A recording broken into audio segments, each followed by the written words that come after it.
My name is Sui Irvine, and I'm a Chinese Singaporean American. My grandparents migrated to Singapore from China. I was born and raised there, and about 30 years ago, I moved to the United States. So I'm triculture. And I'm very happy to be here at ICC because it's so welcoming of people from all different cultures and backgrounds. Today, I'm going to read the first 3 verses of Psalm 118 in Mandarin Chinese. 你们要感谢耶和华，因为他本是美善的，他的慈爱永远长存。Oh, give thanks to the Lord, for he is good. His steadfast love endures forever. 愿以色列说，他的慈爱永远长存。Let Israel say, his steadfast love endures forever. 愿亚伦的家说，他的慈爱永远长存。Let the house of Aaron say, his steadfast love endures forever. Yahweh, I'll read from verse 4 to 6 in Marshallese. Rodo jet redagu aiguji renpa an Yahweh is nani neo. Ilo engdan yar ker nani roj yar wagyo im kanim gwatyo. Iro is peripa in a mitamin midak. Ken menin tai yo arimet remero kamene nanio. I will say verses 10 to 12.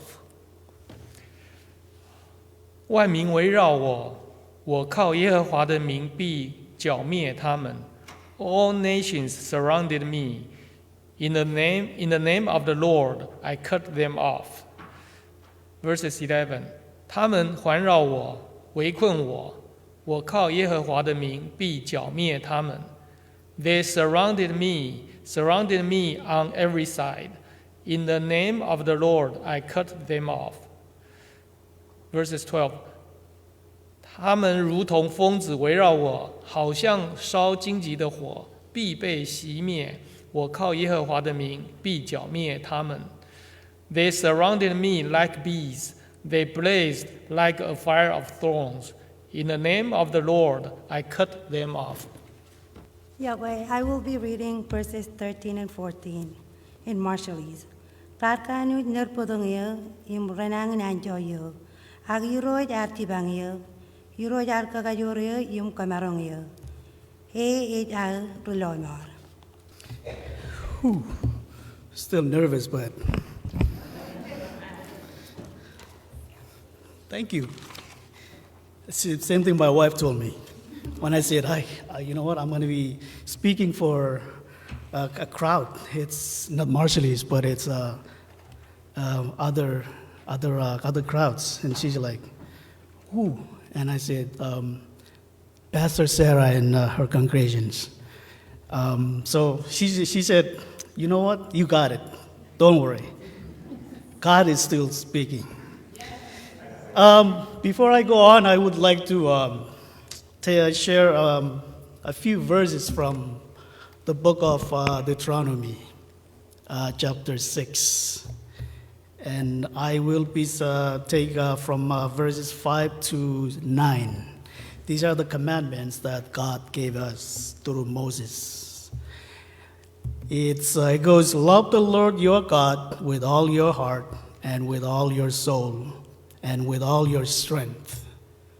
These commandments that I give you today, not me, God, are to be on your hearts.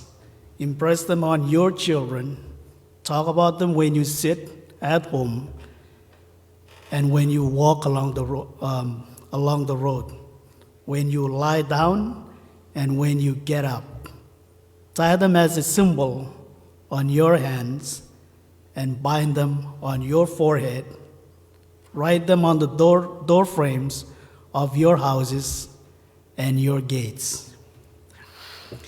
In my home, I have a small workspace. Comfortably fits a table with 2 monitors and a laptop. And around this area, I wrote down this verse.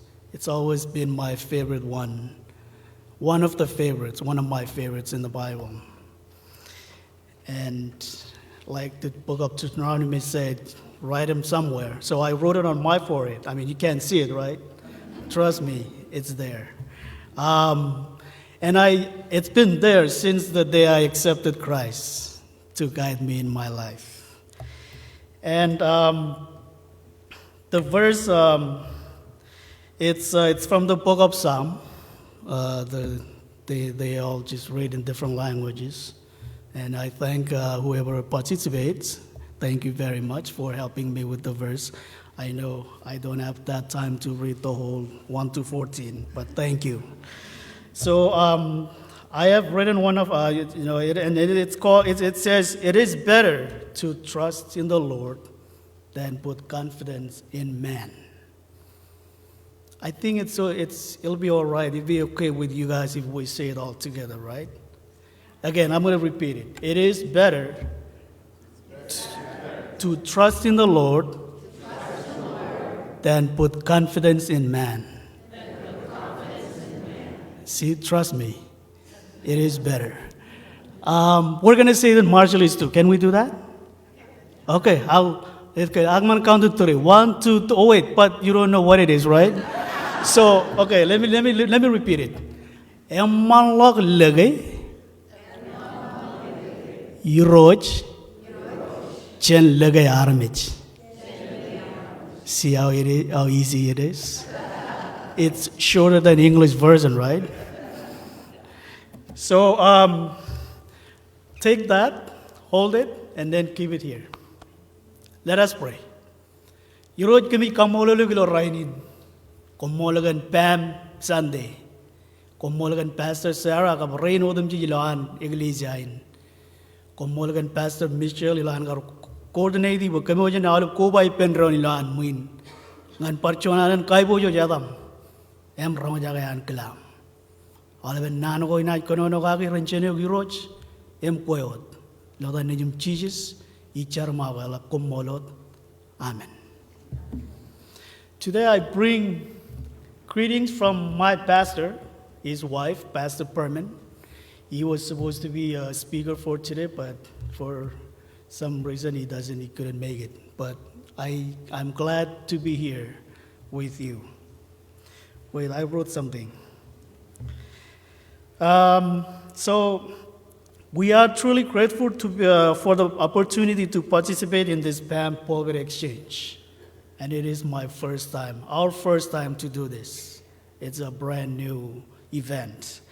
And I want to take a moment to sincerely thank PAAM, Pacific Islanders. Is it American Asian Ministries or Asian American Ministries? Oh, it doesn't matter. Okay, I'll go with that. Anything goes well. And it is an honor to connect with all of you and share fellowship in faith. And I'm especially happy to be here accompanied by my wife, our grandson, baby Kyle. He's only 3 months, just got 3 months old on the 30th. And a youth group from our church, led by the president, Laura Kevin, who spoke the last verses of the readings today. And also I'd like to recognize my good friends. 3 of them came today, Vicky, Mary, and Trisha. We've been knowing each other for quite some times. And, you know, they're my go-to person. That's why really I'm so glad they're here with me. And again, once again, thank you all for this wonderful opportunity. Now I'm going to start by saying hello. Yahweh means Yahweh. Yahweh means hello. And Yahweh consists of 2 words in Marshallese. The first one is Yah, means rainbow. And the second one is Kwe, means you. So these are the beautiful things that God created. Yah, you're the rainbow, and then Has, right? So we put together Yah, Kwe, and we greet each other, or I greet you, or you greet me by saying Yahweh. And we're saying, it means You are beautiful like the rainbow. So that's how we greet people and people greet us. We teach them the word, and then we started greeting each other. Yahweh. Yahweh also means, it can also, means when you love someone. Speaking of Yahweh, this is the church that I got married in. That's where I married to my love. In 2002, August 10, 2002. Believe me, do not forget your wedding anniversary. You'll get in trouble. So Yahweh is also a means, it can be a love between two people. Yahweh between husband and wife, Yahweh, love. And also if you love something, you love food better than something else, that's also Yahweh. You're showing Yahweh, you love food. So anyways, that's Marshall Islands. Now, before I go on, who in here knows where Marshall Island is? I mean, knowing Marshall Islands, like, what the heck is Marshall Islands?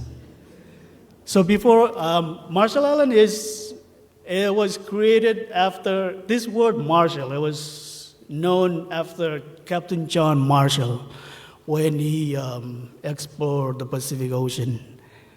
And we named our islands Marshall Islands, thanks to Captain John Marshall. Because if I said my island name, you're never ever gonna get it. It's called Lollipop. Can you say that? Not lollipop. It's Lollipop. Lolly means deep, and Lapalap means big. Lolly means ocean, and Lapalap means big or deep. So we're in the deep ocean in the middle of the Pacific. So Marshall Island is a beautiful island country situated just below the equator in the central Pacific Ocean. It comprises numerous atolls and islands known for their stunning natural beauty and rich cultural heritage. The islands are surrounded by the sea, which contributes to their unique geography and natural beauty. Our islands, which lie flat on the coral reefs, are vulnerable to storms and changes in weather. A 12-foot wave can wash out some part of the islands, posing serious risks to both the environment and local communities. In the mid-1800s, to be exact, 1857, missionaries first arrived, including Dr. Pierce and his wife, who sailed across the Pacific Ocean on a ship called the Morning Star, with other missionaries from the island of Hawaii. Years prior to that, prior to 1857, and believe me, yes, that is true, different communities and families frequently fought over territory as land equated to wealth and power. And believe me, men don't sleep at night. They have to get up and watch over their families, or they won't see them tomorrow. Since the missionaries arrived in the Marshall Islands, the community has experienced significant positive change. Now here it gets better. People have become more caring and generous, sharing their belongings and supporting one another. They now feel God's presence among them and have begun to trust in Him rather than relying solely on themselves. Yeah, it gets emotional, but and this spiritual shift has strengthened their unity and hope.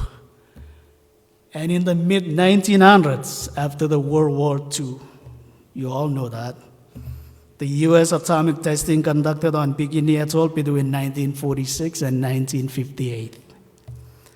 Over 50 bombs were detonated, including the largest one called Castle Bravo. I don't know what it is, but it was big in 1954. These tests severely affected Bikini and neighboring islands. Local children played outside, unaware that the radioactive fallout falling like snow was dangerous. Radiation causes serious health problems, and long-term sickness, including cancer and thyroid, are the most common. Additionally, residents specifically from Big India and Eniwetok atolls were forcibly relocated, disrupting their lives and communities. Now, I wanted to take a moment to reflect on the numerous dangers and challenges that have claimed many lives throughout history, as well as those that continue to do so in recent years, and unfortunately are likely to persist into the future. It is a sobering reality to acknowledge the threats to our well-being and the fragility of our existence. In my own experience, I have known individuals of my age or even younger whose lives were tragically cut short by cancer. Such losses serve as poignant reminders of the unpredictability and severity of life's trials. Despite the realities of these life-threatening conditions, we often find solace and strength by placing our trust in the Lord. Faith provides a refuge, a source of comfort and resilience that empowers us to face each day with courage and hope. This spiritual foundation strengthens us even as we confront the knowledge that any of us here today could be affected by similar hardships. Let's take a moment to remind ourselves of the remarkable story of Job from the Bible, as it holds valuable lessons about the faith and perseverance during difficult times. Job's life was marked by tremendous hardship, despite facing an incredibly tough situation where boils spread relentlessly across his entire body, causing immense physical and emotional pain. He did not lose faith. Job trusted in God unwaveringly throughout his ordeal. His resilience and steadfast belief serve as an inspiring example of maintaining trust in the Lord, even when circumstances seem unbearable. What stands out most in Job's story is his refusal to give up or turn away from his faith despite the severity of his suffering, and his perseverance ultimately led to a happy ending, demonstrating that enduring trust in God can bring restoration and peace. Psalm 118:5. In distress, I prayed to God, and God answered my prayer and set me free. That's what Job did. And let us remind each other that Job's example was as we navigate our own challenges, holding on to faith, and hope no matter how difficult the path may become. Keep trusting in the Lord. Let us also share these reflections as a testament to the importance of faith and community in navigating life's uncertainties. May we continue to support one another and find strength in our shared belief, no matter what challenges lie ahead. Thank you very much.